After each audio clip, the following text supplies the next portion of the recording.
ఒక 10 సంవత్సరాలకోలే మరి బీఆర్ఎస్ పార్టీలో కొనసాగడం జరిగింది. ఫస్ట్ రాష్ట్రాలు ఏర్పడగానే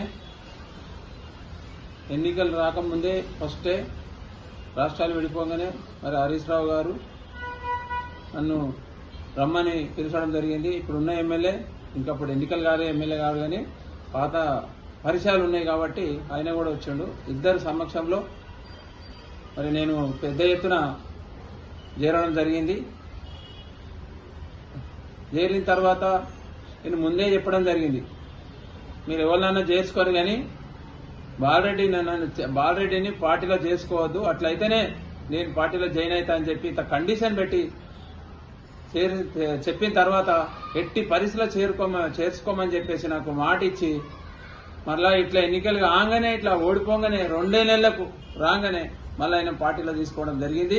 నేను ఎంత ఒత్తిడి చేసినా ఆయన వినిపించుకోకుండా తీసుకున్నారు. తీసుకున్న తర్వాత ఆ వచ్చిన సంధి మాకు ఇద్దరికి గొడవలే.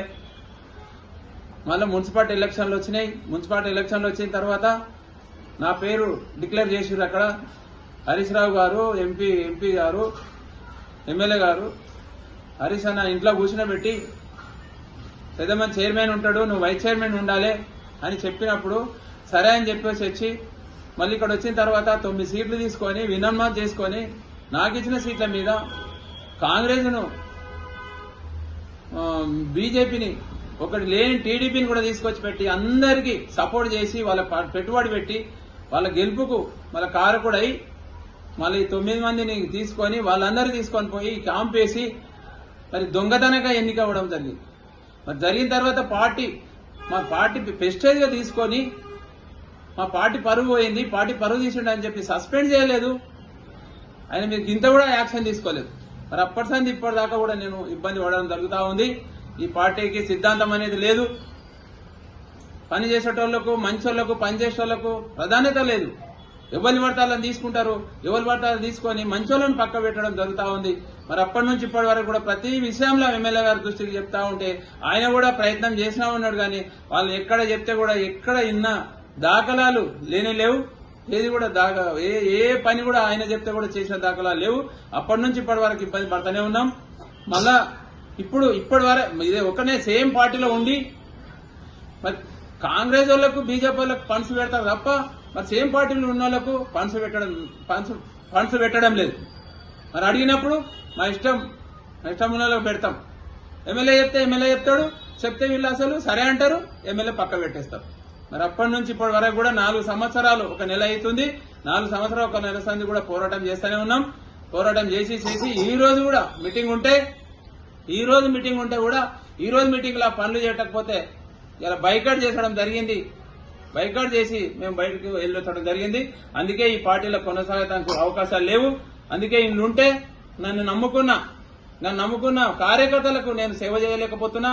నా ఓట్లేసిన జనాలకు కూడా నేను సేవ చేయలేకపోతున్నా. అందుకే నేను వాళ్ళకి ఏం న్యాయం చేయలేకపోతున్నా అని చెప్పేసి ఇవాళ ఒక నిర్ణయం తీసుకోవడం జరిగింది. మరి ఇక్కడ మహాప్తుడు ఒక గుండెకాయ లెక్క మరి హనుమంతరావు గారు, మేము ఒక 30 సంవత్సరాల సంది మాకు ఒక పరిచయాలు ఉన్నాయి.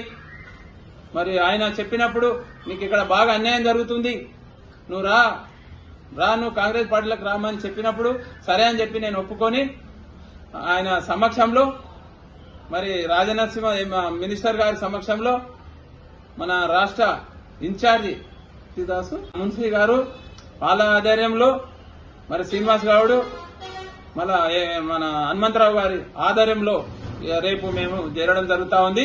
చేరి ప్రజల గురించి పోరాటం చేసి ప్రజలకు న్యాయం చేసే వరకు నా గొంతుల ప్రాణం ఉన్నంతసేపు ప్రజలకు పోరాటం చేసి మరి కాంగ్రెస్ పార్టీ అంటే ఒక నీతి నిజాయితీ గల పార్టీ అని చెప్పి మరి చెప్పడం జరిగింది. అందులో ఒక పనిచేసే వాళ్ళకు ఒక స్వేచ్ఛని ఇస్తారు. స్వేచ్ఛ ఇస్తారంటే నాకు కావాల్సింది నేను ఒక స్వేచ్ఛ గురించే పార్టీలో పనిచేస్తా. నేను దాన్ని అడ్డం పెట్టుకుని నేనేదో చేయాలి, నేనేదో సంపాదించాలని నాకు ఎప్పుడు లేదు. ఏ రోజు ఆశ లేదు, ఇప్పుడు కూడా నాకు ఆశ లేదు.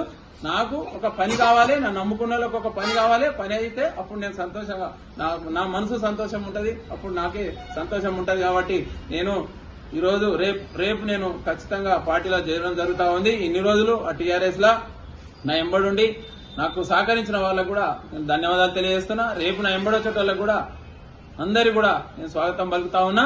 వాళ్ళకి ఎప్పుడు నేను వాళ్ళకు వెన్నంటుండి వాళ్ళను ప్రతి ఏ చిన్న ఆపద వచ్చినా వాళ్ళని ఆదుకుంటే ప్రయత్నం చేస్తా. పెద్దల సహకారం తీసుకొని వాళ్ళని నేను ఆదుకుంటా. ఇప్పుడన్నా పార్టీలకు పోయి నేను న్యాయం చేస్తా అని చెప్పి, నేను న్యాయం చేయాలని చెప్పి నా ఆశ, ఆ ఆశ నా నెరవేరుతుందని చెప్పి నేను ఆ దేవుని కోరుకుంటా ఉన్నా.